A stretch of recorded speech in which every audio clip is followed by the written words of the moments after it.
I feel the tears falling down my face and I just let them. I'd thought I could at least feel good about having kept my entire squad alive, but it turns out I can't even do that. Melik is dead. He wasn't a friend, not really. He was grumpy, mean, and rude, at least around me. But he was getting better over time, and he was still my squad mate. He worked with me even without liking me, and I worked with him. We helped each other. We trained together. We grew stronger as a team. And I failed to save him. I know, logically, that there's nothing I could have done. I already killed Vita to try and save him, and she just walked it off. And then my neck was broken and then she survived being disintegrated by a High Templar and I was powerless. I was truly powerless. And yet, it feels like my fault. So the tears flow. I relive my memories of him, and later the memories of her when I thought she was him. When I thought he was finally coming around to being friendly. She would act so much like him. Was that really her? Is Vita even still a her? No, I won't think of Vita as a him. That's not her body. Except. Wait. There's the thing with Xavier, and I think that means it's not really about bodies. But Xavier doesn't really want to talk about it, so I don't know how that works. And maybe Vita's last body wasn't even her first body anyway. His first body? Gah, I've heard about people who aren't either, too. This is so confusing, I should just ask. August always said to ask questions when I'm confused. Vita, I managed to say, wiping tears away from my eyes. Are you a he or a she? Or a they? Or something else? Melik gives me a no. Vita gives me an incredulous tilt of the head. Really? After all this, that's the first question you ask? I look away, a mix of embarrassment, annoyance, and a little bubble of hatred warring inside me. It's the question that came to mind. Vita sighs. Call me whatever you want. It couldn't matter less to me. I nod. She it is, I guess. Good, that's easier for me. Next question, then. Why Melik? I ask quietly. It was an accident, she grunts. I think I was aiming for Nora. What do you mean you think? You cut my fucking brain in half, she snaps back. I don't exactly remember it super well. I flinch at that. Is that why? So it really is my. Vito groans loudly, cutting off my thoughts. It's not your fucking fault, Lark. It was a fight to the death. What were you supposed to do? Not kill me? Please. This is very much my fault, which sucks because Melik is pretty important to someone close to me. It's just a shitty accident, okay? Her words are a shock. Watch her, she sounds so much like him. The groan, the little movement of her head that indicates an eye roll, the way she backhandedly tries to help. It's also very Melik. I'd had my suspicions something was wrong with him for a while now, seeing the ways in which he was occasionally so very frighteningly Vita. But it was always little things, things I wanted to explain away and pretend didn't mean anything. Now I see the reverse and it's not something I can pretend away any longer. We were the ones that attacked you, I protest. That might not have happened if I hadn't gone along with it. It absolutely would have, Jaleesa grunts. You were plan C at best, Lark. And we shouldn't bother playing the blame game here. Vita died, Melik died, now Vita's back and she has Melik's body and memories. The whole situation is shit.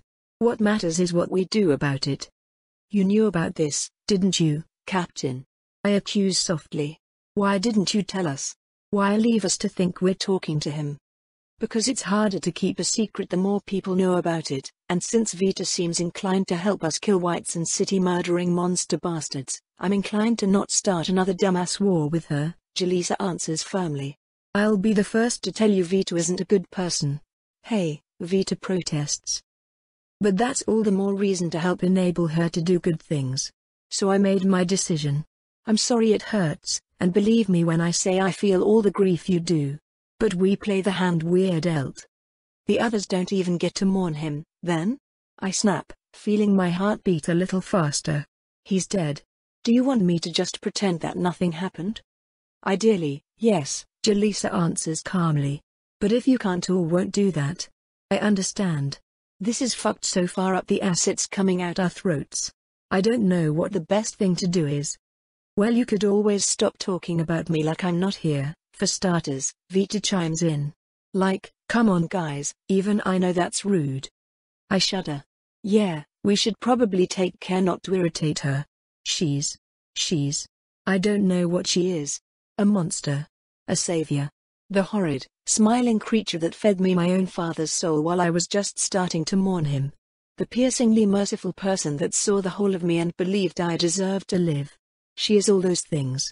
I owe everything to her, and I hate her like I've never hated anyone. She killed Melik. But I killed August, and if everyone says I deserve forgiveness, then it's not even a question whether Vita does too. It's hard to feel that forgiveness, though, when she wears his flesh in a mockery of everything he once was. And then she said she was attracted to me, and I thought she was him, and... Physical attraction exists now and I hate it. Not to Melik, of course. Or Vita, I guess. Humans just look like meat to me, as usual. But when that male Vrithitso sat down and displayed his... Gah.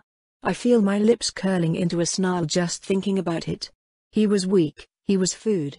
But my instincts were also hoping, just maybe, that he'd prove to be strong in our fight, and then I'd let him. My whole body shudders in revulsion. No, 1,000 million times no. I would rather die than have children. No, wait. I'm not supposed to think that way. I'd rather rip my own stomach out? Yeah, that's survivable. Still, the thought is every possible kind of horrid, in much the same way my urges to eat my friends are. But this instinct, somehow, is worse than just the dull horror of danger that I'm used to. It's like my instincts are calling me to be the antithesis of what I believe is right. My body wants to let another monster inside me so it can bring more Vrithitso into the world, and every part of that is unthinkable. Not that it stops me from thinking about it. Does talking help, Lark? Vita suddenly asks out of nowhere. Huh? I yelp. Talking. Does it help when you get caught in your own head like that? You feel pretty uncomfortable with whatever you're thinking about. What? Oh. That's right, she can read souls. You were looking? I ask. It's harder not to look, Vita says, shrugging. I'm pretty much spying on everyone's emotions all the time. It can be helpful, but it's mostly annoying. Now are you going to answer the question? I guess so. I admit. I suppose I can get caught by strong thoughts, as Captain Yelisaveta calls them. So do you want me to snap you out of it when you're like that or not? She asks impatiently. Do I? It's such a strange thing to be asked, but I suppose I can't deny it would be nice to have someone to stop me. That would be nice, actually, I admit. Thank you. She nods. Good. It helps me too. Your soul's emotional state gets so active and gross. It's really distracting. Vita, Jalisa snaps. Don't call people's souls gross. Well, the soul itself isn't gross, Vita protests. Not as long as you don't look too deep. Vita, Jalisa sighs. Anyway, Vita continues, blithely ignoring Jalisa's chastisement. If you two want to rip the bandage off and tell the squad I'm actually the big bad lich, you can. Harvey already suspects, I think, and as fun as this whole subterfuge thing is, I don't think I'm very good at it. So if you're going to tell them, doing it out here where they're miles from the nearest actual threat to me is preferable. Well, except the second intelligent Vrithitso, I guess. Yes, I agree, shuddering again. I'm very glad he didn't try to proposition me. Kiro is dangerous and unpleasant. Huh? Vita says. Oh. No, sorry, I mean the second intelligent Vrithitso. The third one counting you, I guess. That one might actually be really dangerous. I stop. No. There's another one? I'm going to have to kill 2 people. 2 members of my own species that, like me, are intelligent enough to feel. And yet chose to slaughter away. But didn't I, at first? No, I hate this. I hate this. I could really use a pillow to scream in, Jalisa groans. So that one we just fought isn't someone you'd consider dangerous, Vita? Nah, he was kind of a chump, she says lightly, as if trying to reassure us with this terrifying revelation. His girlfriend though, she's fucking huge. Way stronger, too. Language, I say automatically. Fuck shit damn pistic cunt bastard ass, Vita fires back, causing me to flinch in surprise. I have earned every single fucking swear I use, thank you very much. Oh okay, I stutter. You've earned some too, if you wanna use them. No thank you. She shrugs, as if to say your loss, but it isn't my loss. August was firm about swearing and I see no reason to doubt him on the matter. She's just being mean and rude by saying all those things. So I stick my tongue out at her, something other kids used to do to me that I could never reciprocate. That causes her to snort with laughter, which isn't what I intended. Now I'm embarrassed again. Watch his eyes, I'm a fucking demigod babysitter, Jaleesa groans. Can you two at least behave long enough for us to figure out our next course of action? We need to know what to tell the squad about Melik, and then we need to decide what to do with the Vrithitso. We need to tell them about Melik, I insist. Honestly, that'll make it easier for me to fight, Vito agrees. And it'll give me time to figure out where I stand with the rest of our squad. Our squad? Our squad? I clench two of my fists, trying to hide my anger. Why am I so angry lately? Well, I suppose I deserve to be angry for this. She killed Melik, took his body, and then says she's part of our squad. Hey, don't give me that, Vito grunts in irritation, again startling me as she responds to my thoughts. I saved your asses, didn't I? And besides, it's not like Melik just vanished. He and I were kinda the same person for a while, there. I still have all his memories. So I'm fond of you guys, okay? And I would have saved him if I could. She crosses her arms, turning away from me. It was scary, you know? Being two people and feeling one of them slowly die. It wasn't all just pretending. I don't have anything to say to that, and thankfully Jaleesa speaks up before I feel the need to. So we're telling the squad? Jaleesa groans. This is going to be such a mess. Fuck me. No, Vita grunts at the same time I say no thank you. We turn to stare at each other. I don't want you to. It's not a proposition when someone says that, Jaleesa sighs. It's an expression of exasperation. It's a proposition when Penelope says it, Vita argues. Can we focus on the Vrithitso problem? Jaleesa all but begs. No. Wait. As your captain, I'm ordering you to focus on the Vrithitso problem. How strong is this other one, exactly? Can we take it? Maybe, Vita hedges. I don't think I can, not as long as I'm stuck in this weak body and without Nora. I might be able to kill her if I can make contact for long enough, but I'm not confident I'd survive getting close enough to touch at all. She's definitely a lot bigger and stronger than Kiro. But how fast is she? I ask. I'm used to killing things bigger than I am, as long as they're slower. I have no idea, Vito admits. I'm only making guesses on size and power based on what I feel from the Vrithitso's soul. I know absolutely nothing about her specific capabilities. If we're telling everyone about me anyway, my vote is to focus on killing Kiro and turning him into a revenant. Then he'll help us kill his lover, and should know more than we do about her weaknesses. She says it so casually, like it's no more notable than what time classes start. Then he'll help us kill his lover. I don't know if what Kiro feels about his fellow Vrithitso is comparable to love, but I suppose Vita probably does. And yet, she sees no problems with twisting his mind to our purposes. I'm not sure if we can sell your existence to the team and convince them to allow that spot of blasphemy, Jaleesa hedges. So what, they'd rather risk a more probable death. Vita drawls contemptuously. Or are you suggesting we avoid a fight and leave these two to kill more cities? Not using my skills would just be stupid. It's not stupid, I insist. There are good reasons for animancy to be forbidden. Says the fellow animavore, Vita snaps back. Who works for an inquisitor? Don't tell me you can't see the obvious hypocrisy there. Not that it matters, because I'm telling you the Mistwatcher doesn't care. Your entire religion is made up. I bristle at that immediately. How dare she? August, Galdra, Jaleesa, my squad, every single good person in my entire life knows the value of what we believe, and she just wants to dismiss all of them? Whether it's made up or not, Jaleesa interjects, we can't exactly sell the team that way. You can't just tell people they're wrong about the founding principles of their life and expect them to just go, oh, okay, my bad. Well, I should be able to, Vita grumbles. Otherwise, what's the point of being right? You're not right. I snap.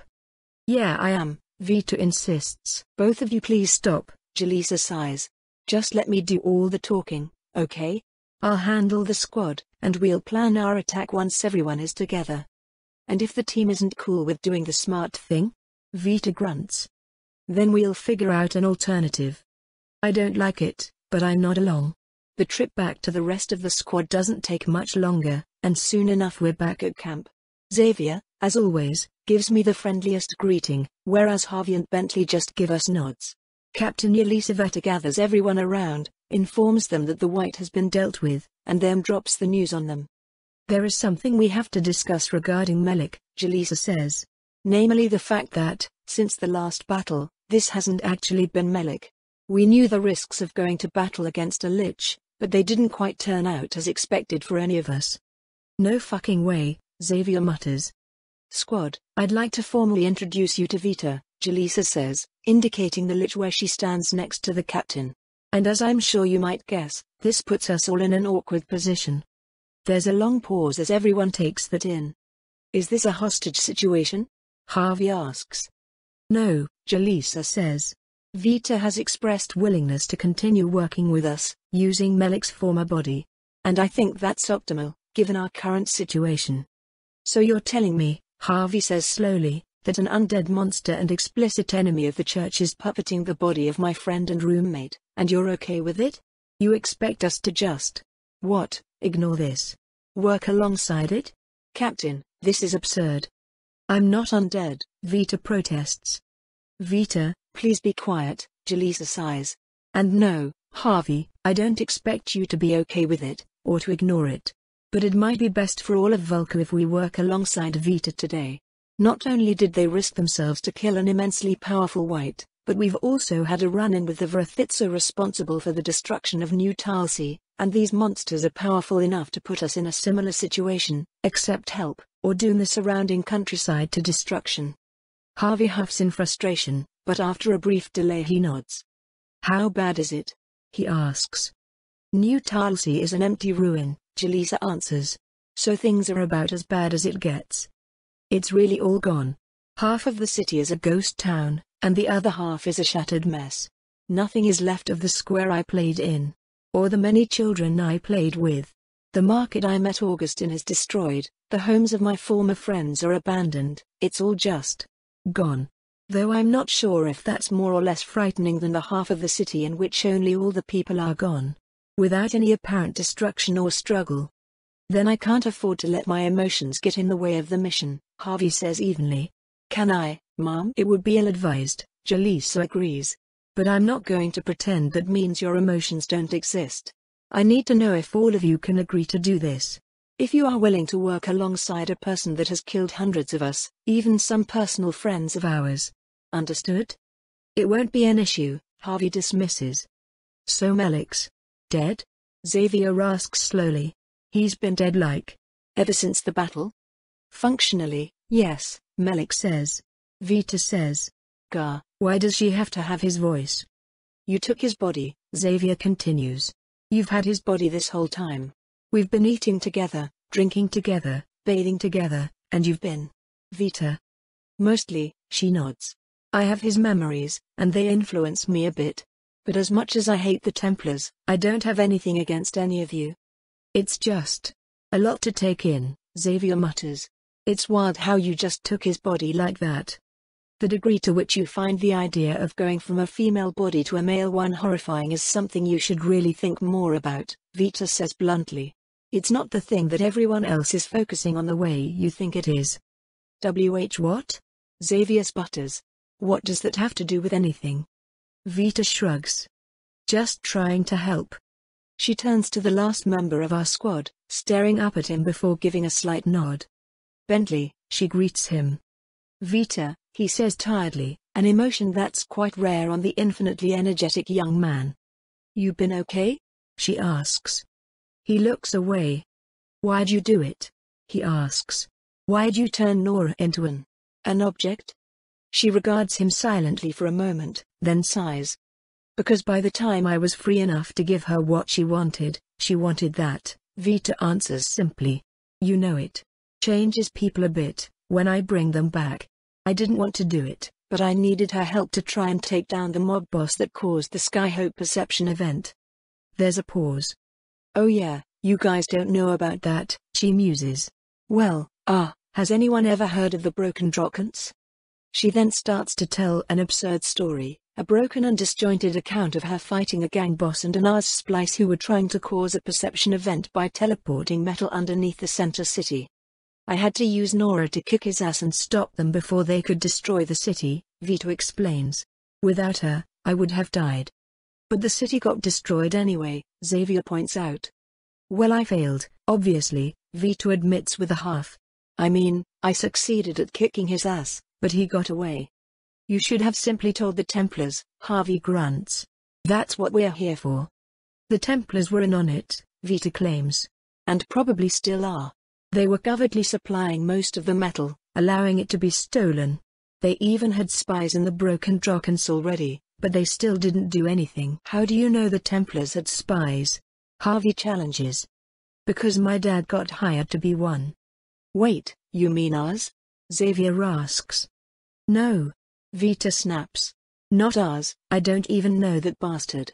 Look, the point is, I ended up getting captured by you fuckers because I was trying to help people after the cataclysmic event your bosses helped cause. That's why Nora is a revenant, and that's why I hate the Templars. But I know that none of you were involved, so. Whatever. Well, as interesting as that tale is, we still need to plan out how we're fighting the Vrithitso, Harvey insists. Oh, true, Vito agrees. We'd better do that fast, since they're almost here. What? I twist around, sniffing at the air to try and sense the monsters incoming. Xavier and Harvey have the best talents for dealing with Kiro, Vita declares, seeming unperturbed. Though we might need you two to deal with the other one, as needed. I don't think we really know enough about her to form a plan, so. Think fast, I guess. Once we kill Kiro, though, I'll be able to tip the odds in our favor. Vita, Bentley starts, but she cuts him off. He's a fucking city murderer, Bentley, he deserves it. Now come on, get your swords out. We have shit to kill. We scramble to do as she says, just as that careless, mocking voice rings out all around us. Awfully rude of you, Kiro taunts, to gossip behind our backs like that. Then come on over here so I can do it to your face, Vita fires back, spinning her sword once to stretch her wrist. Laughter rings through the trees, and suddenly we start to hear it, the stomping, a horrible shaking like an explosion going off in time with an animal's hoofbeats. It's a slow, almost contemptuously plodding pace, the smell of it attacking my nose with the same suddenness as the sound. Danger, my instincts scream at me. Certain death. Perfect meal. Power. The explosive stomps grow ever louder, ever closer, shaking the ground so hard that we collapse to the ground under the force of it. Trees snap and shatter, and the first we see of this horrid new monster is a hoof large enough to crush a house smashing down into view. Attached to it is an enormous woman's torso, at least 50 feet long, her arms ending in blunt implements of destruction rather than hands. Hunched down on all fours, long hair covering most of her face, a long tail whipping behind her and felling what remains of the trees with razor-sharp protruding scales. She'd almost be more humanoid than Kiro if not for the utter, horrifying scale of her, the promise that I'll never be able to bite off enough of her to matter before she manages to score the one good hit that could easily kill us all. Oh lovely, foolish humans, Kiro intones from atop her shoulder. Allow me to introduce you to my love, the greatest and most beautiful of my esteemed race. Since you insist on tromping around in our forest anyway, it's only polite that we have you over for dinner. That's much less original wordplay than you think it is, Vita responds flatly.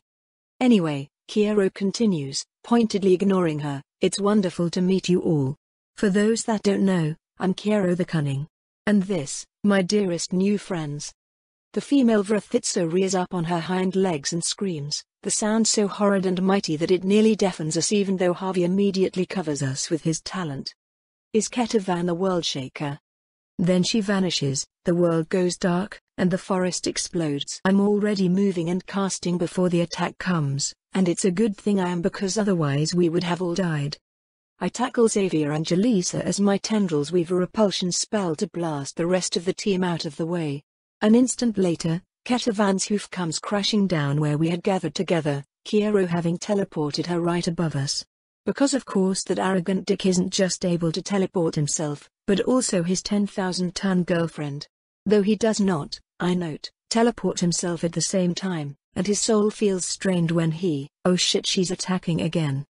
Ketavan the World Shaker, and isn't that a pretentious fucking name, rips her hoof from the massive cracks she just hammered into the ground, wasting no time following up her devastating attack with another. A casual swipe of her fallen barrels towards us, full of more contempt than effort and yet still nearly killing me and half my squad.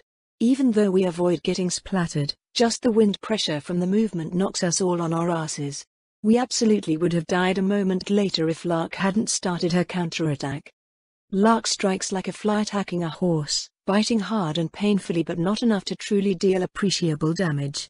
It's pretty damn distracting, though, and being the only one of us liable to survive a blow from the World Shaker, we definitely want Lark to be the target she focuses on. Xavier. Jaleesa barks. The lake. Mom. She answers. Our camp is, of course, next to a decently large body of water, both as generally good sense and a massive force multiplier for the team's designated jester. A huge, coiling mass of liquid lifts into the air, though to my annoyance I feel Xavier focus on Ketavan, which is very much the wrong target. I grab her wrist. Ignore the big one. I order. You attack where I tell you to attack. What? But. There. I snap, pointing at Kiero's invisible form. Now. To her credit, Xavier does as instructed, a blast of water forcing Kiero to teleport to safety. Unfortunately, he reappears next to Bentley and Harvey, alongside 3 illusory clones. Harvey is ready, though, and responds with a thunderclap of sound that bursts Kiero's eardrums. But also Bentley's, and Kiero can regenerate a whole lot easier. The battle has barely lasted 10 seconds and it's already going to shit. I need to get my hands on these fuckers. Kiero is too slippery, getting a bite in on Bentley and teleporting away before he can be hit with a counterattack. I might be able to climb up Ketavan enough to avoid being kicked into paste, though. At least as long as Lark is being distracting enough. With a furious scream, our team's Vrithitso launches herself at Ketavan's face, barely avoiding the snapping teeth trying to swallow her whole in order to bury her entire face into the World Shaker's eyeball, ripping bits out of it piece by piece. Yeah, that'll do. Form up with Bentley and Harvey. I order, running off towards my new target. But Kiero immediately takes that opportunity to teleport invisibly behind Xavier, moving for a death blow. Shit, I'm too far away. Blood splatters all over the back of Xavier's armor as a decisive attack is struck, but it's black rather than red. The tip of Jaleesa's sword appears to be poking out of thin air, the majority of the blade invisible due to being impaled through Kiero's back. You. Fucking bye, Kiero coughs, twisting his head around to look at her, but Jaleesa cuts him off by slamming her shield into his face, ripping her sword straight through a lung and out the side of his chest as she does so. Yet her terror throbs even as she splatters the forest floor with the monster's blood, because despite the raw brutality of the move she still knows he's going to survive it. I have to trust her to be able to handle it, though, because Lark can't stop Ketavan forever. I aim for the back leg, using my leaping rune to launch myself up to her thigh. Bentley sees his chance to help, ignoring his gushing wound to bring his sword into the hoof Ketavan might otherwise use to swat me like a bug. And so, with my gauntlets digging into her skin, I draw power out of my soul like a well, grab the monster's soul, and pull. Then everything becomes light and pain. I scream, my consciousness replaced entirely by agony. My soul tries to pull away from it, but unhatched I'm linked too closely with my human sensations to fully ignore the way the fury of a storm arcs out from Ketavan's body, rips through me, and burns me from within. My blood vessels boil and burst as the lightning sends me into spasms, causing me to fall from the World Shaker's body and nearly break my own neck. Though I'm thankfully saved by my slow fall rune. Still, my whole body continues to twitch and shudder, causing me to stumble dangerously as I try to stagger away. I could die at any moment, now. And compared to Lark and Bentley, I got off lucky. Bentley still writhes on the ground, Harvey wincing with pain as he tries to pull our teammate to safety despite the severe seizure Bentley is currently suffering. Arcs of lightning still dance around his body, crawling across his armor and shocking Harvey just for being nearby. Lark, meanwhile, falls off the monster's face and hits the ground hard, which means she's an easy target for Ketavan's hoof to drop down and splatter her across the ground. I cast a quick rune to try and launch her to safety, but Ketavan still slams down on her legs, completely crushing everything below Lark's waist. Fuck. Now I need to go save her. But between us happens to be an extremely huge, extremely hungry Vrithitso, and it's not going to stop attacking out of politeness. Well, fuck it, I'll have to aim well. I charge a kineticism rune, waiting for Ketavan to twist my way before activating it and firing off between her legs. I barely manage to grab Lark by the armpits as I fly past, dragging her broken body away before both of us collapse in a heap by the edge of the clearing. Ketavan shifts her focus to the others, perhaps because they're closer, leaving Lark and I in relative safety. At least for now. Lark's lower half is still attached to her upper half, but only technically. That whole part of her body has been popped like a grape, no small part of her once internal organs being left somewhere between our current location and where we started. And the rest of the team is doing about as well, all things considered. Bentley is conscious again, but he keeps getting racked with electrical jolts and seizing up whenever he tries to stand. Jaleesa and Xavier are trying to fight their way over to him, but Kira managed to bite off enough of Harvey's shield arm to render it useless, healing back most of the wounds Jaleesa managed to inflict by surprise. She's largely immune to his illusions, but the rest of the squad isn't, and is stuck constantly jumping at shadows. I need to get Lark back up and running, and then... What, actually? What do we do then? The World Shaker has fucking lightning powers, I can't touch her without getting fried. Do I hatch? Can I even win with this weak, shitty body if I do hatch? Well, either way, Lark comes first. Drawing my sword again, I raise it up above my head and take a deep breath. This isn't going to be pleasant, I warn Lark. Get back. Lark warns, on the verge of letting her inner soul spill out into frenzy. No, I tell her, and cut her in half. My tormented body screams bloody murder at me, but I thankfully manage to get a clean cut through her spine. This is, I note, the second time I've cleaved someone in the squad in twain at the waist. Kind of a weird thing to happen twice, but whatever. At least it's for a good cause this time. I am, of course, only cutting off the mangled, useless bits of her body, partly because they aren't doing anything but bleeding profusely, but mostly because, now that they're detached from her, they count as a corpse. Pulling out and shoving together a huge mass of soul shards from my white bounty, I stuff them inside Lark's mangled, dead legs and shove the resulting auto-cannibalistic abomination into her mouth. I told her it wasn't going to be pleasant. Eat, I order, and her instincts don't need much push to comply. New legs rapidly start to grow as she devours her old ones, which writhe and kick as they, too, try to figure out how to eat something in response to my order. The entire time, Lark glares at me with a mixture of fury, hatred, and gratitude. But I don't have time to unpack that while we're all fighting to the death. I have humans to save and Vrithitso to kill. Your job is distracting the big one, I tell Lark. Don't bother going for the kill unless you have some way to do that I don't know about. Just keep her off us until we get Kiro. Got it? Her mouth is full, but I feel her agree in her soul, so I cast another repulsion rune and shoot myself back into the fray, simultaneously placing a second underneath Bentley and Harvey to save their life. And use them as a projectile against Kiro, forcing him to teleport away from where he'd been harassing Xavier and Jaleesa, both of whom are now pretty damn beat up. We need Xavier to take out Kiro, but she can't fucking see Kiro, only Jaleesa and I can ignore the illusions. If only there was some way I could.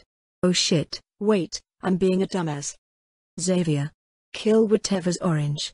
I snap, sliding to a stop next to her and running mana through my tentacles. Orange? She asks, water swirling around her in a defensive ring.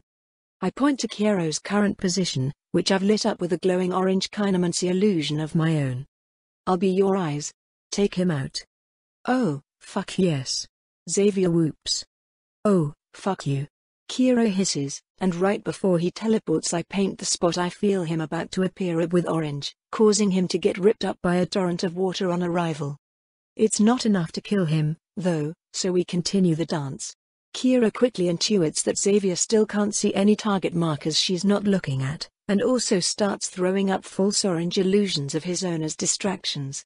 It's messy and brutal, But ultimately Xavier is the best match against Kiro because she can attack a huge number of places at once. Striking a false target isn't a problem as long as she's also striking the real one, and Kiro's 5-second teleport time limit means he takes a fucking beating every time we manage to catch him. Sooner or later, he's going to get annoyed, and, shit. Kiro teleports right between Xavier and I, claws thrusting forwards and piercing through Xavier's armor to stab her in the chest. Got you, Kiro hisses. Likewise, I growl back, ripping out his soul. Kiro and Xavier both collapse to the ground. Damn it, I was too slow. This body is too fucking slow. I couldn't grab him before he stabbed her. Elisaveta kneels down to treat Xavier, but none of us have any way to know how deadly the Vrithitso's poison claws are. To make matters worse, Ketavan immediately lets out a wail of despair and starts charging at us, ignoring Lark entirely. Then Bentley does the same, finally staggering to his feet and starting a furious charge towards her. Wielding his sword in both hands and screaming like a maniac, Bentley ducks under a deadly kick and cleaves his blade into Ketavan's calf. She stumbles but doesn't fall, her body once again erupting in blinding white arcs of lightning, which carry through the sword and strike Bentley's body with blinding wrath. Yet Bentley doesn't stop screaming, and he doesn't stop attacking either. The lightning continues to pour into his body as he hacks away at a monster that can topple castles, and the more Ketavan electrocutes him, the weaker her lightning seems to become. She's running out of power. I don't know why Bentley can survive it, but it doesn't matter, this is exactly the chance I need. I put one of my shards into Kiro's soul and reintroduce him to his body. You are on our side now, and will not attack us, I speak into fact. Teleport me onto Ketavan's back. He does, obeying me before even understanding what just happened. Safely between her shoulder blades while Bentley and Lark keep up the offensive below, I sink down, remove my gauntlets, and lay my bare hands on the monster's skin. She has such an enormous, beautiful soul. A kaleidoscope of life and death surrounding a core of void, formed by the slaughter of unthinkable amounts of people. It's almost impressive, in a way, but I still sink my power into it to pull it free of its vessel. It's fucking powerful, so it resists me, holding fast to its black sump of a host. Yet my true self is far larger than this pathetic mass of flesh could ever conceive, and even trapped in a lesser body my soul is still one that has devoured an army of my own. Without her lightning to stop me, I gain ground in our struggle bit by bit before finally, inevitably, I rip her soul from her flesh and ride her corpse into the ground. A titanic crash makes the forest tremble as Ketavan the World Shaker makes good on her name and death. Kiro appears nearby, presumably because he just found himself surrounded by people who hate him that he can't fight back against anymore. Unlike me, though, he doesn't decide to stand on his lover's corpse, instead appearing next to her head and crouching down. You killed her, he says slowly, his head turning up to meet my eyes. Why don't I hate you? I smile wide under my helmet. I've missed not having to feel guilty for this. This fucker deserves everything I've done to him. Because you're mine now, I tell him plainly. But don't worry, she will be too. I can't safely digest her soul right now. I put a control shard in the World Shaker as well, ordering her to stand up. My squad steps nervously away, each of them tending to a variety of wounds as I rise up upon my newest minion's back, towering over all of them. Captain, Harvey says quietly, I think we may have made a tactical error. Only if I intend to betray you, I protest, hopping off Ketavan and slow falling to the ground. Which I don't. Speaking of, I run an eye across the squad to see if there are any nasty wounds I can help them treat. Xavier hasn't died yet, which I consider to be an excellent sign. A quick glance in her soul indicates. Holy shit, is she using her talent to isolate the poison and prevent it from spreading? That's kind of badass. Likewise, Bentley is still sparking with electrical energy, but it doesn't seem to be hurting him at all. Is that the part of his talent that I always felt wasn't being used? Fucking lightning? Wow. Lark seems mostly okay, if currently a bit awkward to look at due to the fact that she lacks any pants, though that's a problem I'm sure she'll fix for herself when the rounds of healing are over. Harvey has one of the worst wounds in that he's missing a hand, but Elisaveta has the most wounds from spending so long dueling Kiro. And she is, of course, busy treating Xavier, while Harvey and Bentley are both capable of treating themselves. I walk forwards, cast a healing spell, and start treating Jaleesa's wounds. She gives me a stilted nod of thanks, her focus on Xavier. We cast, we heal, and we wait while my new pair of revenants watch.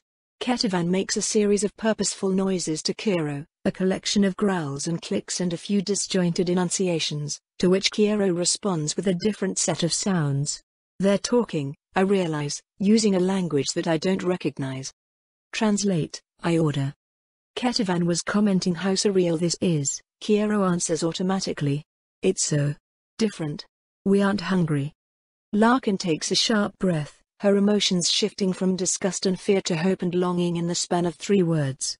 I smile. The poor thing is tempted just from that? I suppose I could offer, but no, that wouldn't be a good idea. Permanently removing someone's capacity for consent is fucked up even if they consent to it. I know that. Having guilt-free minions is making me loopy. It makes sense, I agree, ignoring Lark's intense focus on the conversation. You are no longer alive, after all. For some reason that makes the void inside you feel inert. And if it's actually inert, that probably means you can't digest things even if you tried. Kiro immediately starts babbling at Ketavan, presumably following my orders to translate by also translating for her. What language is that? I ask. It doesn't have a name, Kiro answers. I guess it should. We invented it ourselves, though. There are no other speakers. I learned to speak your language after we started preying on humans, but Ketavan never bothered. Interesting. So they were intelligent before eating humans. I wonder what decides if a Vrithitso is born intelligent or mindless? Why did you start preying on humans, anyway? I ask. You picked pretty much the only species on the island that would gang up and blast you to death with magic if you pissed it off. Well, humans taste good, Kiro says unapologetically. I glance back at Lark, who immediately stiffens with embarrassment and looks away. You do taste good, she admits quietly. What about you? I ask, grinning. Do you taste good? I see her eyelid twitch and she rounds on me, pointing an angry finger in my direction. You know what? She snaps. Frick you, Vita. I snort, holding back most of a laugh. Damn it, that was really cute. What a good kid.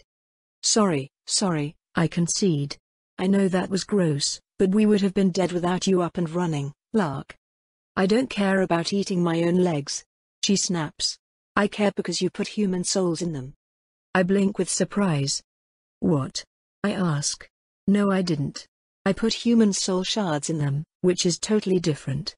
You were just eating X-White, Lark. That was very firmly no longer a person. Wait, did I just hear you fed Lark her own legs? Xavier groans. Xavier, shut the fuck up and stop moving, Jaleesa orders. I don't care. Just don't ever do that again, okay? Lark insists. It tasted the same. Okay.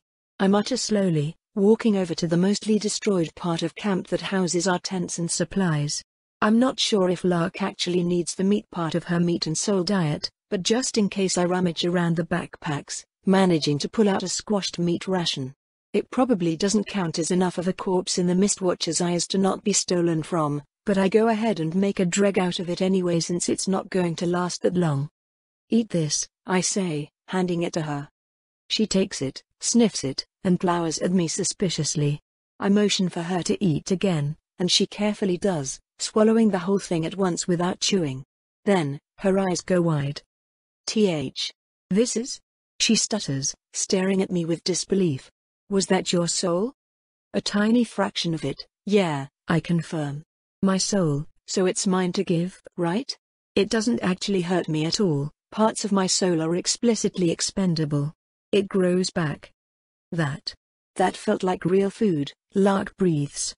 Of course, I shrug. Why wouldn't it? It's dried meat, Lark protests. It's already dead. I can only eat the living and the unliving, I correct. And I just turned that jerky undead. Of course, it's still an emotionless slab of meat, just one that can technically move if I tell it to. So it counts. Isn't blasphemy grand? Got it, Xavier hisses suddenly, and there's a wet splat as she telekinetically tosses a glob of her own blood out of her body, where it proceeds to rapidly kill the grass it landed on. Got it, she repeats. I'm good, that's all of it. Oh, Thank the Watcher, Jaleesa sighs, casting one last spell and then immediately collapsing, her breath heavy with exhaustion. Captain, Harvey grunts, I regret to inform you that heretics are corrupting the youth. Let them, Jaleesa dismisses. I don't fucking care. That heretic just saved all our asses. This does not strike me as in line with the Templars' principles, Harvey says evenly. Well, it does to me, Jaleesa snaps. We saved Vulca from a white, we avenged New Talsi, and we all fucking survived. That is an unconditional win to me, Templar. If the Soul Eater our bosses don't like wants to give the Soul Eater our bosses do like doubting tips after helping us protect the Watcher damn country, I'm struggling to see the fucking problem. We did it, everybody. We won. Hey Bentley, you doing okay over there? You're still sparking. I don't know how to turn it off, he admits quietly. Does it hurt? She presses. Does it feel wrong? I mean, my whole body hurts, but I don't think it's the lightning, Bentley admits. That feels okay. Then you'll figure it out, Jaleesa says exhaustedly. It's a good. You did a good job. Everybody did a good job. Anyway, I'm missing a lot of blood. Someone please feed me. Kiero clears his throat. Did I do a good job? He asks sweetly. Fuck you, Jaleesa grumbles. I hope you die worse the second time. Whoa. That shuts everybody up. I think that's the harshest thing I've ever heard Jaleesa say. To be fair, you totally deserved that, I tell Kiero. You're right, he agrees automatically. I guess I really deserved that. So, now what? Now the weak humans rest up because they heal really fucking slowly, I answer him. And then I guess we head home while killing every Vrithitso we detect along the way. Oh, you want to kill Vrithitso? Kiero asks. I guess you'll probably want to know about our eggs, then. Ketavan laid hundreds of them on the far side of the city. There's a beach of silence. Did you say hundreds of eggs? Harvey asks quietly. I mean, yeah? Kiero confirms, turning to Ketavan and firing off a quick gibber of their personal language. She answers, and Kiero translates. 361, to be precise. That's a lot of eggs. It only takes 2 surviving Vrithitso to make hundreds of children. I wonder how many Vrithitso are a similar size to this one, Harvey muses quietly, a similar horror settling on the entire squad. Except, apparently, Xavier. Man, I can't believe the City Eater gets more sex than all of us, she complains.